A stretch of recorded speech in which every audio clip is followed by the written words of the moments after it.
Hello everyone, how are you doing? This is MD Tech here with another quick tutorial. In today's tutorial I'm going to show you guys how to resolve if you're coming across an error with Steam. This is an error has occurred while updating.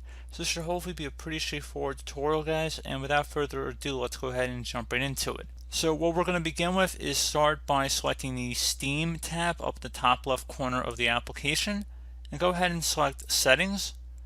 Once you've selected Downloads, go into Download Region, select the little drop down arrow, and then select a region that's nowhere close to you, and then see if that has resolved the problem. Attempt to relaunch the updater and see again if that's resolved the problem.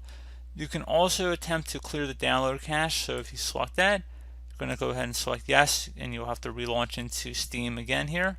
So just give it a moment.